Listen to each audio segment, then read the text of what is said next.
Little Red Riding Hood, retold by Trina Shart Hyman. Early one morning her mother said to her, "Come here, Red Riding Hood, and listen to me. I want you to take this loaf of fresh bread, some of this sweet butter, and a bottle of wine to your grandmother.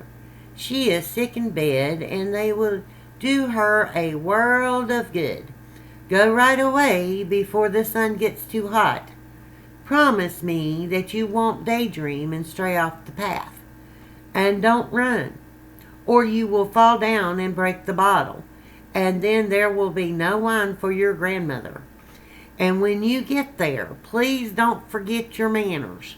Say good morning, please, and thank you nicely, without staring round about you or sucking your finger.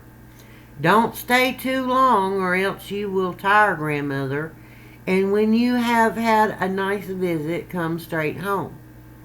"Yes, Mama," said Little Red Riding Hood. "I promise I will do just as you tell me."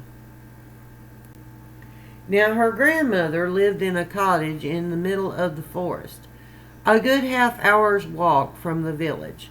But Little Red Riding Hood knew the way, so she was not afraid to go by herself.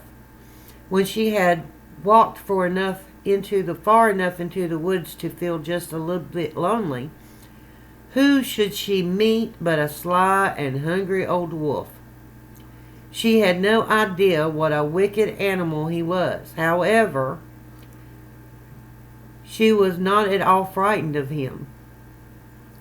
"Good morning, Little Red Riding Hood," he said. "Good morning, Wolf," she answered politely. "Where are you off to so early in the day, my dear?" he asked.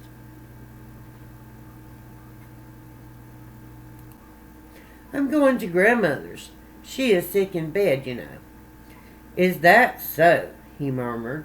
"And what have you got in your basket?" "A loaf of bread, some sweet butter, and a bottle of wine. Mama said Mama and I baked yesterday, so I'm taking a loaf to grandmother. It will do her a world of good." "Now, isn't that nice? And where does your grandmother live, Little Red Riding Hood?" "Oh, it's a good 15 minutes farther into the wood. Her house is the one by those big oak trees, right next to the blackberry hedge, and there's a stream running by her garden. Surely you know the place," said Little Red Riding Hood. The wolf thought to himself, "Aha! This tender little creature will be a plump morsel, a good dessert after the old woman. I must be clever about this, so that I can make a good meal out of the two of them." He walked along with Little Red Riding Hood for a while, making polite conversation. Then he said, "Just look at those beautiful wildflowers, Little Red Riding Hood. They are a sight even for my tired old eyes. For goodness sake, why don't you relax a bit? Look at the world and see how lovely it is. Why, I don't believe you even hear the birds sing or enjoy the sunshine. You are just as solemn and well behaved as if you were going to school. Everything else is so gay and happy out here in the forest." Then Little Red Riding Hood looked away from the path, and when she saw the sunlight dancing through the trees and the wild flowers and butterflies scattered throughout the ferns, she thought, "I'm sure that grandmother would feel happier if I took her a bunch of flowers. They are a sight for tired old eyes. I know it is still quite early in the day. I'll have plenty of time to pick them." So she excused herself, said goodbye to the wolf, and wandered all among the trees to pick flowers. Each time she picked one, she always saw another, even prettier ones farther away, and so she left the path and went deeper and deeper into the forest. Meanwhile, the wicked wolf went straight off to grandmother's cottage and knocked softly at the door. "Who's there?" called the grandmother from her bed. "It's me. I'm Little Red Riding Hood," said the wolf in a tiny voice. I've brought you a loaf of bread, some sweet butter, and a bottle of wine. Let me come in." "You'll have to lift the latch and let yourself in, dear," the grandmother called out. "I'm feeling too weak to get out of bed." So the wolf lifted the latch and opened the door.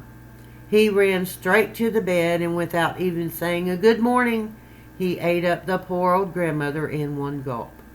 Then he put on a clean nightgown and shawl that were laying on a chair by the bedside, got into the bed, and pulled the bed curtains closer together.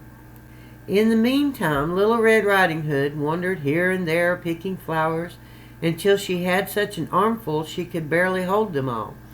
Then she suddenly remembered her grandmother and the promise she had made to her mother.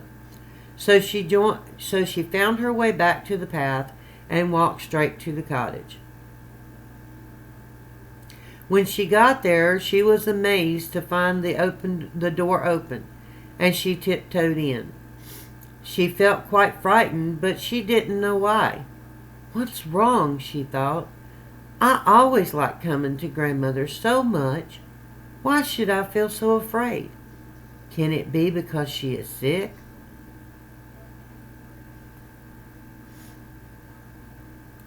"Good morning, Grandmother," she called, but there was no answer.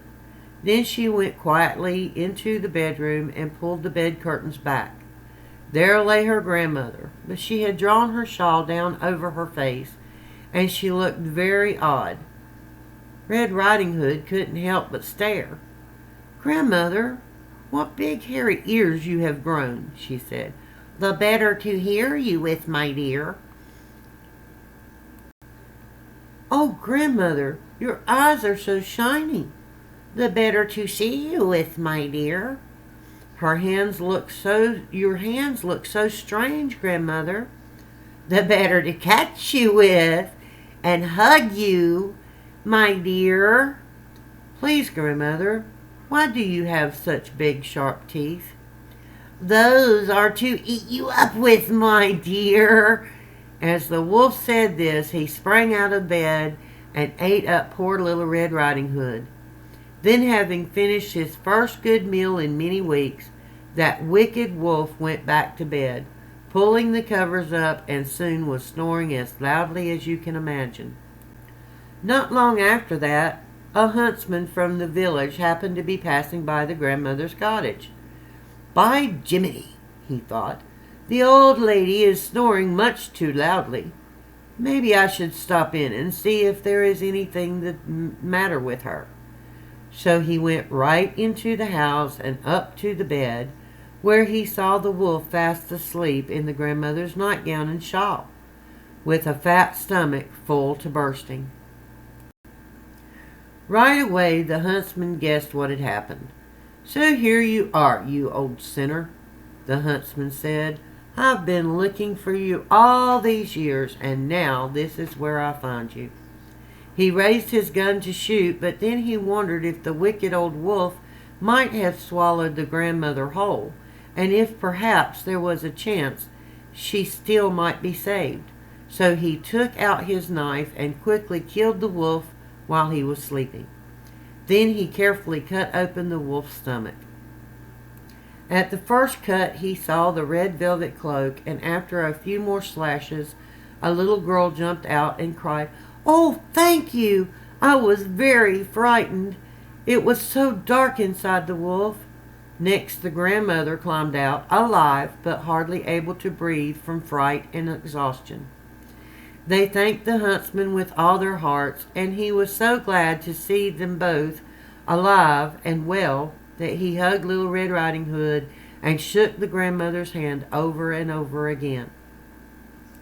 They were all quite happy. The huntsman skinned the wolf and took the pelt home to nail on his door. Little Red Riding Hood and her grandmother sat down together to eat the fresh bread and sweet butter. The grandmother drank some of the wine, and Little Red Riding Hood had a cup of blackberry tea. After a while, the grandmother felt quite strong and healthy, and began to clean up the mess that the wolf had left in the cottage. As Little Red Riding Hood walked home through the woods, She thought to herself, I will never wander off the forest path again. As long as I live, I should have kept my promise to my mother.